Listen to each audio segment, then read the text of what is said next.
नमस्कार मंडळी. बारक्याला उन्हाळ्याची सुट्टी लागली आहे, तर आज आपण जात आहोत पुण्याचं सुप्रसिद्ध राजीव गांधी प्राणी संग्रहालय म्हणजेच आपलं कात्रजचं झू पाहायला. चला तर मग सुरुवात करूया आपल्या आजच्या सफरीला.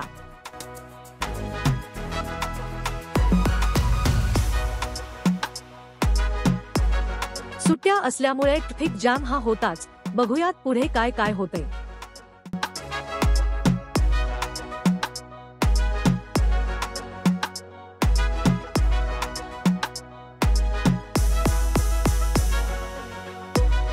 प्रवेशद्वारावरच आपल्याला अगदी छान माहिती फलक दिसतो आणि तिकीटही अगदी वाजवी दरात आहे.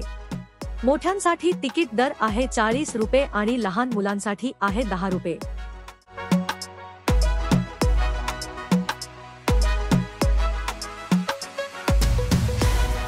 आता आलोय साप घरात.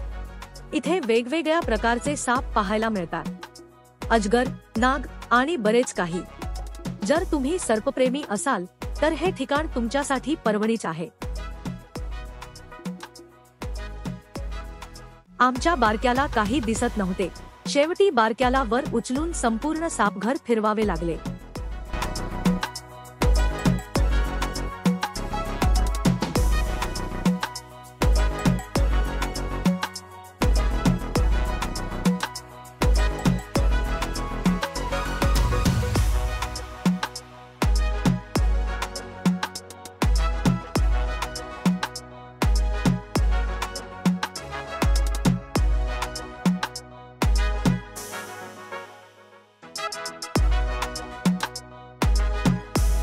तर उन्हाच्या वाढत्या झळांचा दाह कमी करण्यासाठी अस्वल दादा, पुढे बंगाल टायगर काका यांनी सुद्धा थंडगार पाण्यात बसून आनंद लुटला.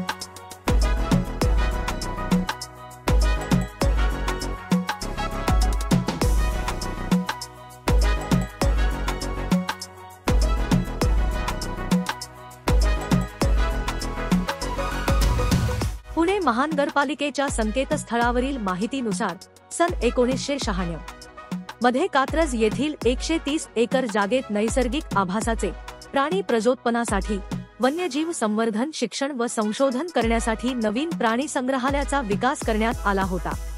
14 मार्च 2014 रोजी राजीव गांधी प्राणी संग्रहालय व वन्यजीव संशोधन केंद्र असे नामकरण करून नवीन प्राणी संग्रहालयाचे उद्घाटन करण्यात आले.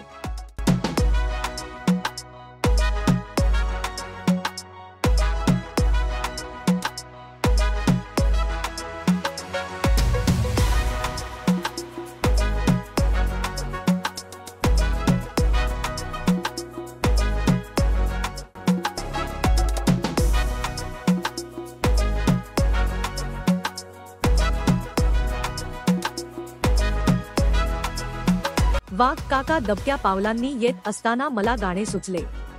दबक्या पावलांनी आली माझी मालकीण झाली, एका वाघाची शिकार एका रणीने केली.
बारक्या ख्याखुया वाघ काकांना बघून जरा घाबरला होता हे खरे, पण चेहऱ्यावर दिसेल तर मजा कसली.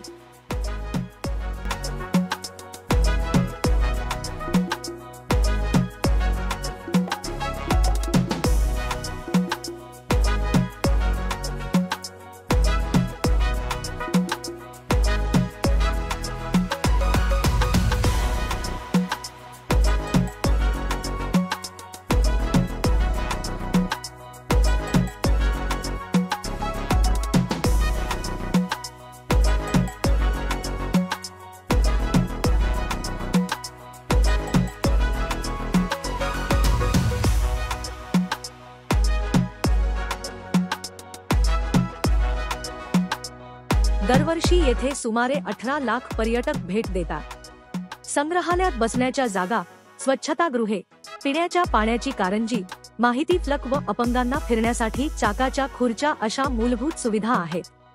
पर्यटकांना फिरण्यासाठी बॅटरीवर चालणाऱ्या गाड्यांची देखील सोय आहे. विद्यार्थी व अन्य नागरिकांमध्ये वन्यजीव संवर्धनाबाबत जागृती निर्माण व्हावी यासाठी हे प्राणी संग्रहालय नेहमी विविध शैक्षणिक उपक्रम राबवत असते.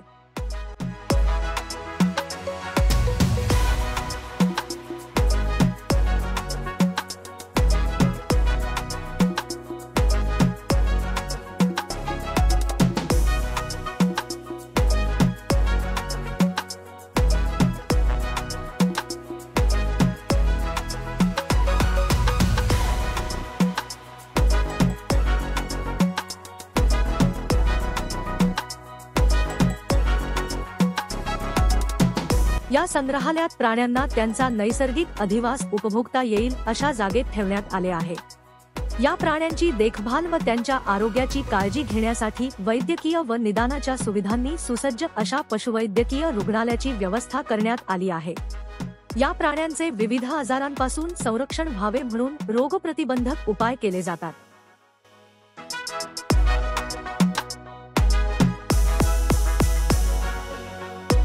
एवढे फिरल्यावर बारक्याला भूक लागणार नाही असे होईल का?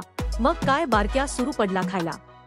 मंडळी, झू मध्ये प्लास्टिकला बंदी आहे, त्यामुळे तुम्ही काही खाद्यपदार्थ सोबत नेणार असाल तर स्टीलचा डब्बा किंवा कागदाच्या पाकिटमध्ये नेऊ शकता. प्राणी संग्रहालयातील या आहेत मीरा आणि जानकी. ऊन असल्यामुळे दुपारी या इथं असतात आणि संध्याकाळी बाहेर यांना फिरवले जाते.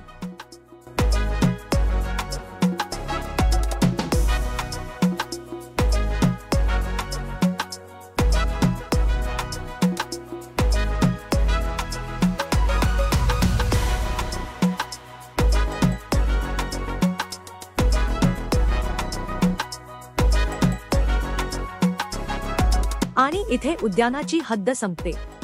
शेवटी सिंह देखील आहे, परंतु तोही आता पुणेकर झाल्यामुळे निवांत 1 ते 4 मध्ये झोपलेला असल्यामुळे कॅमेऱ्यामध्ये घेता नाही आला.